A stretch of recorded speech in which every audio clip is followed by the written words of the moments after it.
Hello students.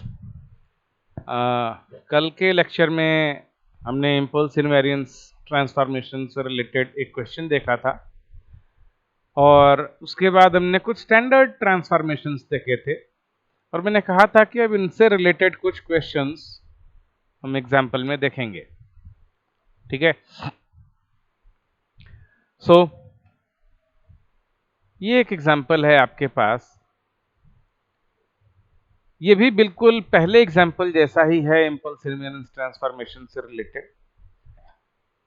इसमें भी आपको HS गिवन है and question is find the transfer function of the IIR digital filter। तो जैसा मैंने आपको कल बताया था कि जब कभी भी हम infinite impulse response digital filter design करते हैं by using impulse invariance transformation, तो उसके लिए हमें करना क्या होता है, HS को हमेशा AI divided by S minus PI के टर्म में करना होगा और summation AI divided by S minus PI के टर्म में करना होगा। यहां नीचे S माइनस PI का मल्टीप्लीकेशन है, ये S minus P1 into S minus P2 दिख रहा है, जबकि इसको हमें रखना कैसा है, AI divided by S minus PI plus AI divided by S minus PI plus AI divided by S minus PI, where I is 0, 1, 2, 3, right? तो उसके लिए हमें करना क्या होगा, पार्शियल फ्रैक्शन करना होगा। तो जब हम इस HS पर पार्शियल फ्रैक्शन अप्लाई करेंगे तो वह आपको रिजल्ट इस टाइप का देगा। पार्शियल फ्रैक्शन आप करके देख लेंगे, जो आपका रिजल्ट आएगा वो यही आएगा। पार्शियल फ्रैक्शन कैसे करते हैं, लास्ट क्वेश्चन में आपको दिखाया था। इसको A divided by S plus 1 plus B divided by S plus 3 करके जब आप सॉल्व करेंगे तो A भी 1/2 आएगा और B भी 1/2 आएगा और फिर आप इसको सॉल्व करेंगे, रीराइट करेंगे तो HS आपका ऐसा ही दिखाई देगा। ठीक है जी। ना अब हमें क्या करना है, ये अलग HS रेडी हो गया और ये अलग HS रेडी हो गया। अब बस आपको इसको ट्रांसफॉर्म कर देना है HZ में और इसको ट्रांसफॉर्म कर देना है HZ में और उन दोनों को कंबाइंड कर देना है। ठीक ना। तो इसको जब आप करेंगे तो क्या करेंगे, AI divide by 1 minus E raise to PIT Z inverse. यहां पर P1 कितना है, -1 और P2 कितना है, -3। ठीक है, P1 है -1, P2 है -3 और A1 A2 जो है उन दोनों की वैल्यू 1/2 है, इसलिए उसको कॉमन कर लिया गया। ठीक है जी। तो HZ आपका क्या बना, HZ बना 1/2, 1/1 minus E raise to minus T minus P1T होता है। तो P1 कितना, sorry E raise to P1T होता है, P1 कितना है -1, so E raise to minus T Z inverse plus 1/1 minus E raise to P2T, P2 है -3, सो -3T Z इनवर्स। जब आप इसको सॉल्व करेंगे तो ये जो cos हाइपरबोलिक t है इसकी जगह आपका एक्सप्रेशन आएगा e raise to minus T plus E raise to T divided by 2। ठीक है, और उसको हम लिखते हैं cos हाइपरबोलिक t। ठीक ना। अगर उसी में j लगा होता तो वो cos t बन जाता, j न लगने की वजह से वो क्या बनता है, cos हाइपरबोलिक। ठीक है जी। तो ये इस टाइप से आप HZ फाइंड आउट कर पाएंगे। अगला क्वेश्चन देखिए, ये क्वेश्चन आप देखिए, इसमें जो डिनोमिनेटर है अगर कंबाइंड फॉर्म में देखें तो ऑर्डर 3 है। क्वेश्चन आपको ऐसा भी दे सकता था कि नीचे ये फैक्टराइज फॉर्म में ना हो, s³ plus something s² plus something s plus constant, इस टाइप का भी आ सकता था क्वेश्चन आपके सामने। और तब आपको करना क्या होता, तब आपको उसको फैक्टराइज करना होता। फैक्टराइज करने के बाद फिर आप यही HS फाइंड आउट करते जो आपको गिवन है, और तब यहां से आप आगे प्रोसीड करते। ठीक है जी। तो करना क्या है आपको बेसिकली, इसके बाद पार्शियल फ्रैक्शन करना है, s+1 का टर्म अलग करना है, s² + s+1 का टर्म अलग करना है। तो इसके लिए हम क्या करते हैं, इसके लिए हम लिखते हैं a divided by s+1 plus, now अब यहाँ क्वाड्रेटिक टर्म है, क्वाड्रेटिक टर्म है तो उसके लिए क्या करते हैं, bs plus c divided by quadratic term जो आपका है s² + s+1। ठीक है। और फिर इसके बाद आप इसको क्रॉस मल्टीप्लाई करने के बाद, एलसीएम लेने के बाद सॉल्व करेंगे, सॉल्व करने के बाद कंपेयर करेंगे एलएचएस को आरएचएस से, वहां से आपके ए बी सी की वैल्यूज आएंगी और तब आपका ये पार्शियल फ्रैक्शन कंप्लीट होगा। तो आप यहां देख रहे हैं 3 टर्म्स दिख रहे हैं, आने चाहिए थे 2 ही टर्म्स, आ रहे हैं 3 टर्म्स। अच्छा, ये जो नीचे वाला टर्म है ये थोड़ा सा आपके लिए कंफ्यूजिंग भी दिख रहा होगा। तो कंफ्यूजन कुछ नहीं है, कंफ्यूजन कुछ भी नहीं है, आप थोड़ा सा ध्यान दें, यहां कंफ्यूजन कुछ भी नहीं है। ऊपर वाला जो टर्म है यहां आप देख रहे हैं s+1/2 लिखा है माइनस के साथ में, तो -s -1/2 ये हो जाएगा। यहां पर क्या आएगा, जब ये 3^1/2 मीन्स √3, इस √3 से कैंसिल आउट हो जाएगा, तो यहाँ क्या बचेगा 1/2 प्लस का 1/2, तो ये +1/2 यहाँ -1/2 ये कैंसिल आउट हो जाएंगे। मतलब ये हुआ कि आपका जो न्यूमरेटर बच रहा है bs + c ये आया था -s, मीन्स b की वैल्यू आई -1 और c की value I 0।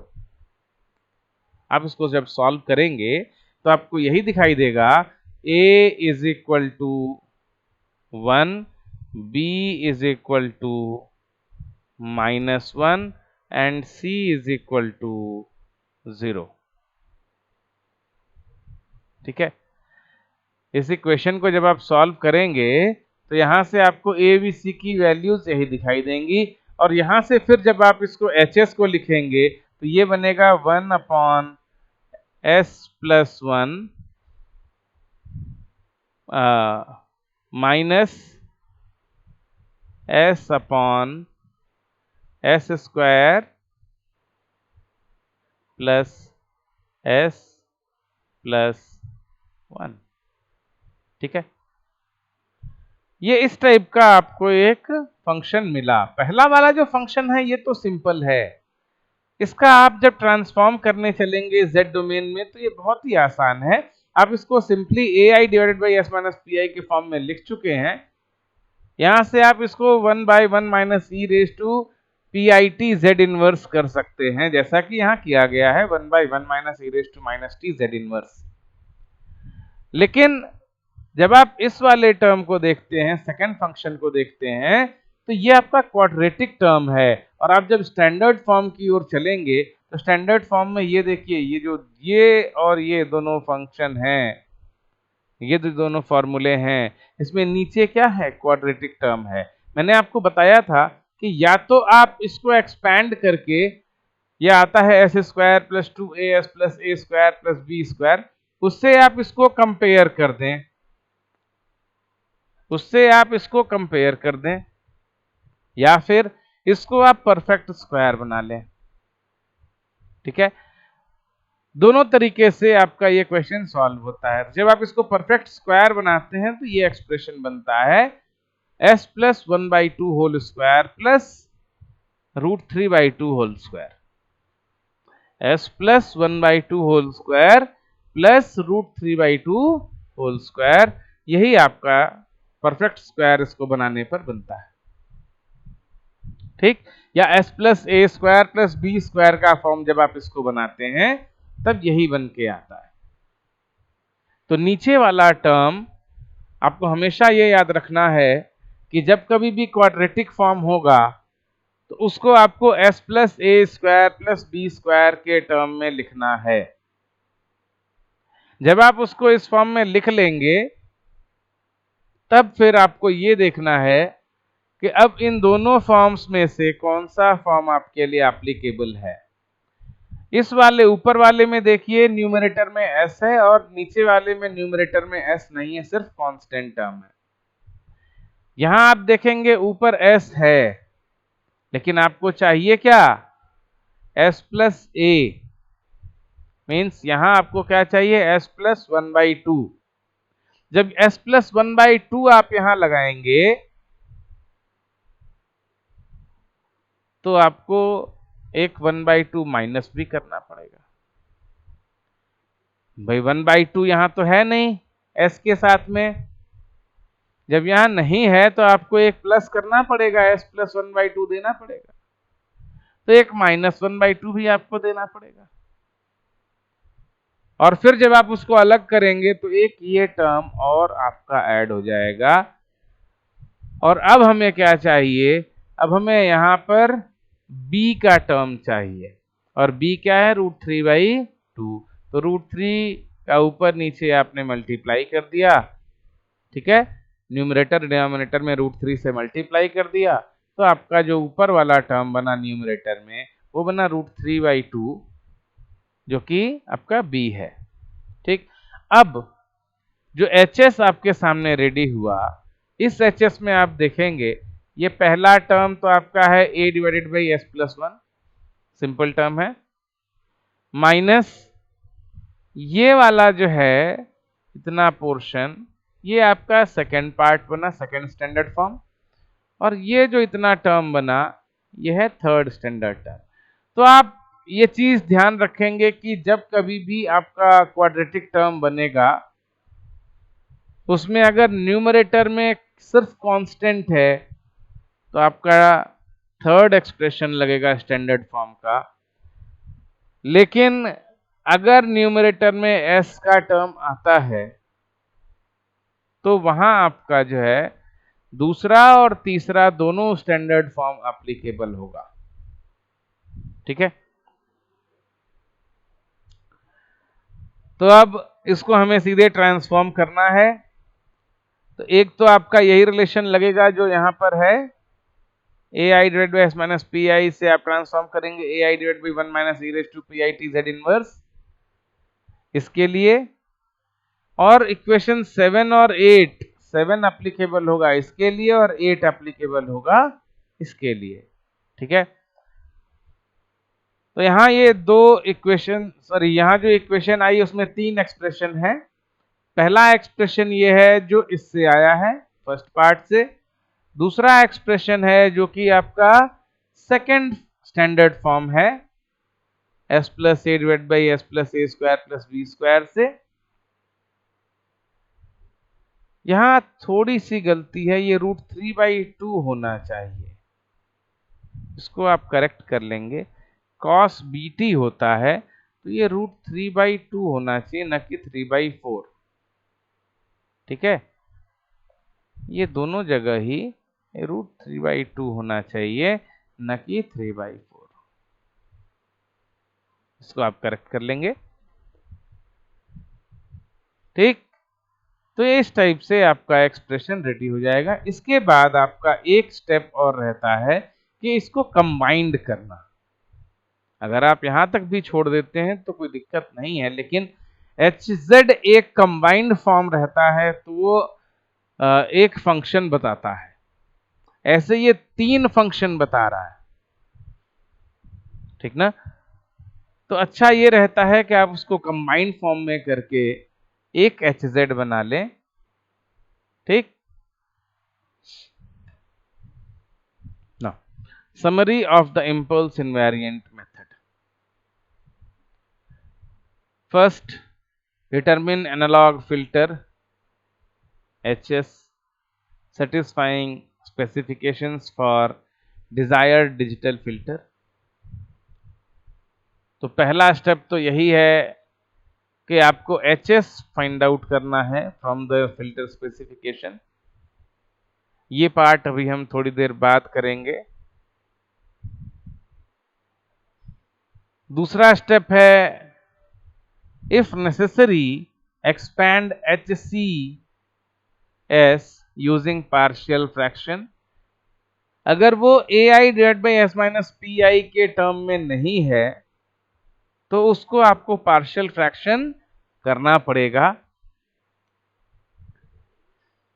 Then obtain the Z transform of each partial fraction। अब जो अलग अलग पार्शियल फ्रैक्शन के बाद आपके पास AI divide by S minus PI का टर्म आया, वहां से आप Z ट्रांसफॉर्म फाइंड आउट कर लें as AI divided by 1 minus e raised to pi t z inverse, या फिर वो तीन स्टैंडर्ड फॉर्म्स जो मैंने आपको बताए हैं। And lastly obtain Hz by combining the Z transforms of the partial fractions। जो अभी मैंने कहा कि यहाँ जो आपका Hz आया है तीन अलग अलग टर्म, ये तीन अलग अलग भी रखते हैं तो कोई बड़ा इश्यू नहीं है, लेकिन अगर आप इसको कंबाइंड कर दें तो आपका एक कंबाइंड Hz रेडी होता है जो कि रिक्वायर्ड है। ठीक है ना। Next transformation is bilinear transformation. तो अभी तक हमने देखा इंपल्स इनवेरियंस ट्रांसफॉर्मेशन, और इसमें एक ड्रॉबैक था। वो ड्रॉबैक क्या था? Mapping, many to one mapping.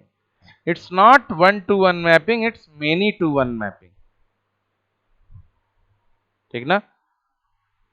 ये वन टू वन मैपिंग नहीं हो रहा है, ये मेनी टू वन मैपिंग हो रहा है। और इसी मेनी टू वन को वन टू वन बनाने के लिए हमने बाइलिनियर ट्रांसफॉर्मेशन का सहारा लिया। जब तक हम इंपल्स इनवेरियंस टेक्निक यूज कर रहे थे, हम सिर्फ लो पास फिल्टर और बैंड पास फिल्टर ही बना पा रहे थे, बैंड स्टॉप और हाई पास फिल्टर नहीं बना पा रहे थे।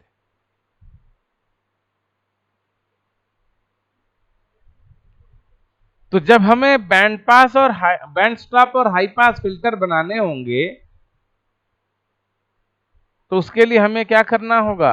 अलियासिंग रिमूव करनी होगी, मैपिंग वन टू वन करना पड़ेगा, और उसके लिए हमने चूज किया बाइलिनियर ट्रांसफॉर्मेशन। और भी कई ट्रांसफॉर्मेशंस होते हैं, लेकिन आपके सिलेबस में यही दो ट्रांसफॉर्मेशन गिवन है। एक है इंपल्स इनवेरियंस ट्रांसफॉर्मेशन और दूसरा है bilinear transformation. The method of filter design by impulse invariance suffers from aliasing. In order to overcome this drawback, bilinear transformation method is designed. In analog domain, frequency axis is an infinitely long straight line, while in sampled data Z plane it is unit circle radius.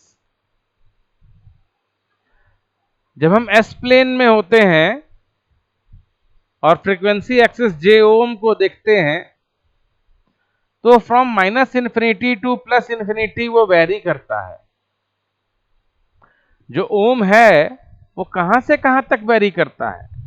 From minus infinity to plus infinity. Analogue frequency from minus infinity to plus infinity vary करती है, और इस पूरी wide range को हमें Z plane में लाना है, और Z प्लेन में फ्रीक्वेंसी कहां से कहां तक वेरी करती है, जो कि एक यूनिट सर्कल का रेडियस है फ्रॉम माइनस पाई टू पाई। एक यूनिट सर्कल का रेडियस है फ्रॉम माइनस पाई टू पाई। तो उस इनफाइनाइट रेंज को आपको जो है फाइनाइट करना है, माइनस पाई से पाई के बीच में लाना है। और तभी आपकी मैपिंग 1 to 1 हो पाएगी, तभी आपकी मैपिंग एग्जैक्ट हो पाएगी। The bilinear transformation is the method of squashing the infinite straight analog frequency axis so that it becomes finite. तो जब आप उस इनफाइनाइट रेंज को फाइनाइट करने के लिए उस यूनिट सर्कल के अंदर ले आएंगे, -π से π के बीच में ले आएंगे, उस रेडियस में ले आएंगे, तो बेसिकली आप कर क्या रहे हैं, स्क्वैश कर रहे हैं, उसको प्रेशराइज कर रहे हैं, कंप्रेस कर रहे हैं। तो बाइलिनियर ट्रांसफॉर्मेशन में हाई फ्रीक्वेंसीज को आप कंप्रेस करते हैं ताकि वो कंप्रेस होकर -π से π के बीच में आ जाए, एक ही बार में पूरी रेंज -π से π के बीच में आ जाए। Important features of bilinear transformation method. Bilinear transformation is a mapping from analog S plane to digital Z plane. This conversion maps analog poles to digital poles and analog zeros to digital zeros. Thus all poles and zeros are mapped. This transformation is basically based on a numerical integration techniques used to simulate an integrator of analog filter. Numerical integration technique इसमें applicable होती है bilinear transformation में, जिसको हम trapezoidal rule बोलते हैं। जो transformation आपका आया है बाइलिनियर ट्रांसफॉर्मेशन, वो आया ही है ट्रेपेजॉइडल रूल से। जब आप ट्रेपेजॉइडल रूल लगाते हैं तभी आपका ये ट्रांसफॉर्मेशन रेडी हो पाता है, या फिर आप नेचुरल लॉगरिथम से आप इसको पा सकते हैं। दोनों तरीके हैं, नेचुरल लॉगरिथम से भी पा सकते हैं या फिर ट्रेपेजॉइडल रूल से। बेसिकली जो इसका डेरिवेशन हुआ था वो ट्रेपेजॉइडल रूल से ही लिया गया था, और चूंकि हर जगह इंटीग्रेशन का काम है, जब भी आप लाप्लास लेते हैं तो वहां इंटीग्रेशन ही होता है, इसीलिए इसको ट्रेपेजॉइडल रूल से लेना ज्यादा अच्छा है।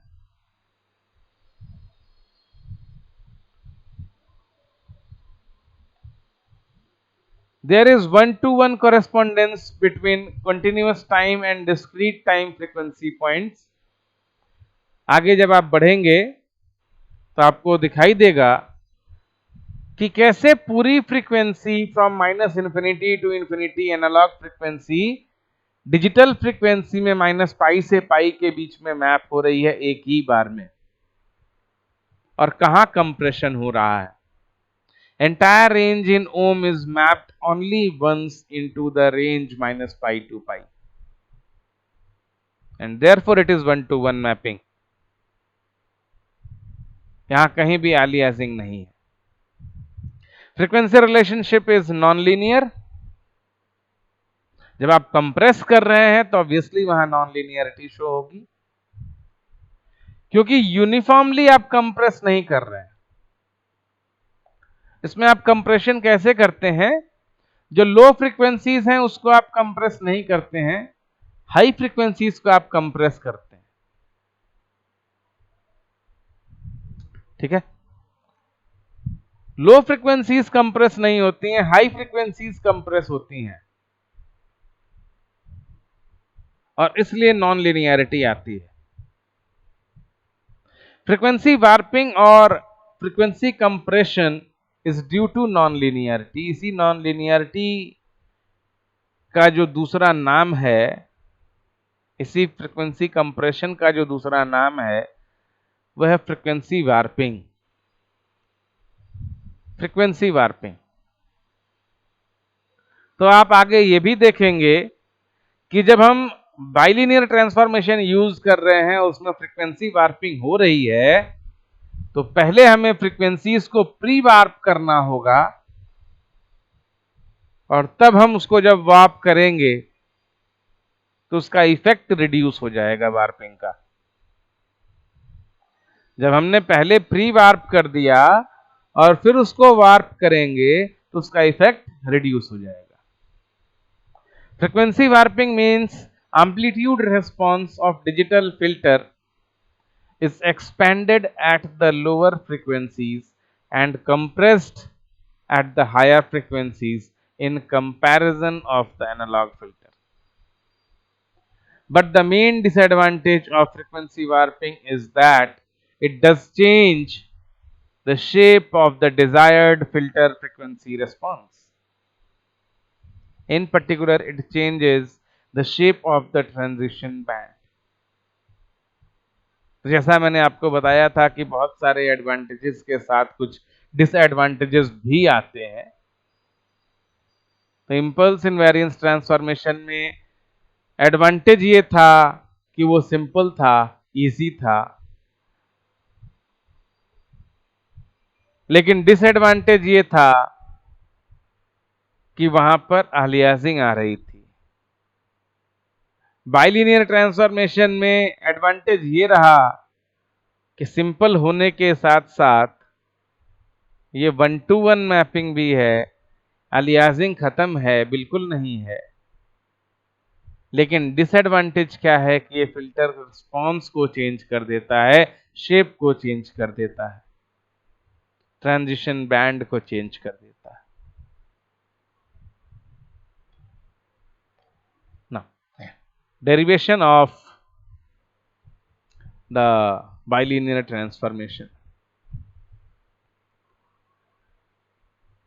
तो ट्रेपेजोइडल रूल से आपका जो डेरिवेशन है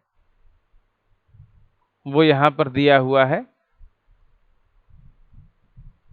स्टार्टिंग हम हमेशा करते हैं जैसा कि हमने आपके इंपल्स इनवेरिएंस ट्रांसफॉर्मेशन में भी किया था, ऑल पोल सिस्टम से। यहां भी हमने ऑल पोल सिस्टम ही लिया है जिसमें सिर्फ पोल्स हैं, जीरोस नहीं है, और फर्स्ट ऑर्डर सिस्टम लिया है हमने। वहां भी हमने फर्स्ट ऑर्डर से स्टार्ट किया था, यहां भी हम फर्स्ट ऑर्डर से ही स्टार्ट करेंगे।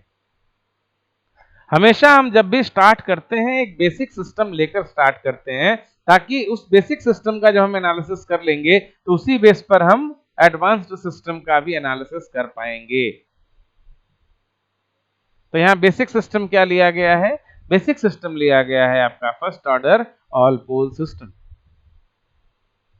तो फर्स्ट ऑर्डर सिस्टम का अगर हम फ्रीक्वेंसी रिस्पांस देखें, लाप्लास ट्रांसफॉर्म देखें एनालॉग डोमेन में, तो वो क्या बनेगा? Hs is equal to B by S plus A. एक general form, Hs is equal to B by S plus A. Inverse Laplace लोगे तो ये क्या बनेगा? D Y T by D T is equal to minus A Y T plus B X T.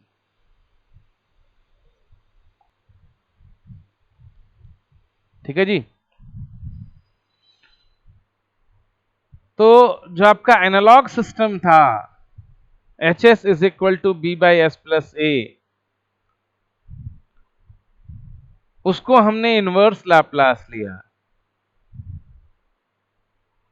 और inverse Laplace लेने के बाद वो एक्सप्रेशन बना D Y T by D T is equal to minus A Y T plus B X T. और जब यहां हम ट्रेपेजोइडल अप्रोक्सीमेशन लगाते हैं तो y of N T means discrete form of Y T, y of N T क्या बन जाएगा? Integral n minus one T to N T D Y u by D T D U plus Y N minus one T, और t by two D Y N T by D T plus D Y N T minus T by D T. यही जो आपका conversion हो रहा है, यहां से इस इंटीग्रल को आप जो कन्वर्ट कर रहे हैं इस फॉर्म में, यही है ट्रेपेजोइडल एक्सपेंशन, ट्रेपेजोइडल अप्रोक्सीमेशन। यही है ट्रेपेजोइडल अप्रोक्सीमेशन। ठीक ना? यही जो आप कन्वर्ट कर रहे हैं यही है ट्रेपेजोइडल अप्रोक्सीमेशन। अब जब आप इसको एक्सपैंड करते हैं, इसको फिर जब आप अब एक्सपैंड करते हैं तो आपको जो रिलेशन मिलता है वाई एन टी को वाई एन लिख देंगे, फिर जो रिलेशन मिलेगा वो रिलेशन ये है।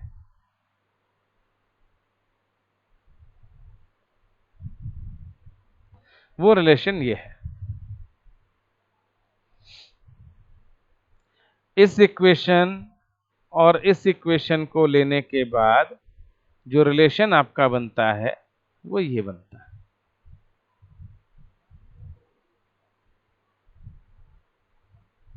और यहां से फिर जब आप YZ कैलकुलेट करते हैं Z ट्रांसफॉर्म लेकर, सॉरी HZ कैलकुलेट करते हैं Z ट्रांसफॉर्म लेकर, YZ ओवर XZ करते हैं, तो आपको एक रिलेशन मिलता है S is equal to 2/T 1 minus Z inverse upon 1 plus Z inverse. S is equal to, or S is transformed as 2/T 1 minus Z inverse upon 1 plus Z inverse। भाई HZ आपका आया B upon 2/T 1 minus Z inverse upon 1 plus Z inverse plus A, यही आया। और HS क्या था? B by S plus A। ये B और A एज इट इज है, ये जो S है ये रिप्लेस हुआ है 2/T 1 minus Z inverse upon 1 plus Z inverse से। इसका मतलब ये हुआ कि जब हम बाइलिनियर ट्रांसफॉर्मेशन यूज करते हैं तो हमें कुछ नहीं करना है, कोई पार्शियल फ्रैक्शन नहीं करना है, सिंपली S को रिप्लेस कर देना है by 2/T 1 minus Z inverse divide by 1 plus Z inverse से। बस इतना ही काम करना है आपको, S को रिप्लेस करना है 2/T 1 minus Z inverse upon 1 plus Z inverse। और इससे ही आपका ट्रांसफॉर्मेशन HS से HZ में हो जाएगा। ठीक है, क्लियर है ना? इसके आगे एक जब हम बढ़ेंगे तो एक अल्टरनेट मेथड भी है इस डेरिवेशन को पाने का, वो भी मैं बताऊंगा अगले लेक्चर में। और इससे रिलेटेड कुछ क्वेश्चंस भी किए जाएंगे, कुछ एग्जांपल्स भी होंगे, तो वो हम डिस्कस करेंगे अगले लेक्चर में। तब तक के लिए थैंक यू।